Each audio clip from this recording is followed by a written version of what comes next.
Le temple du longboard californien est gentiment gardé.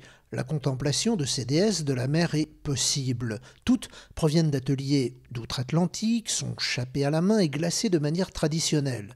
Tous les ans, le maître des lieux part dénicher des pures merveilles. La gamme est très large et très belle. Ça fait maintenant 33 ans que je vais là-bas, donc voilà, il faut avoir les connexions, il faut connaître les ateliers, et puis surtout être à l'affût de tout ce qu'il y a de nouveau, et de particulièrement hors du commun, c'est ça, la base.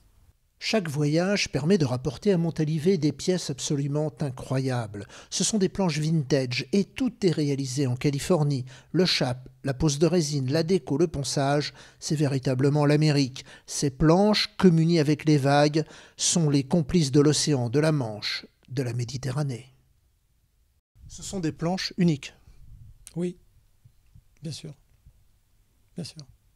De par la couleur, de par la forme, de par les lattes de bois, de par la signature, de par plein de choses, quoi. Je suis quand même plutôt spécialisé dans le rétro, donc c'est plutôt une façon de voir le surf différemment.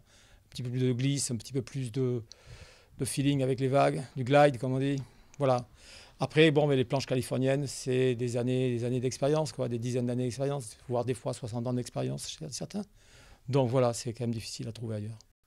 Philippe vend ses planches à des passionnés de toute la planète. Certains viennent sur place dans le Médoc, d'autres, grâce à Internet, ont le rêve à portée de clic.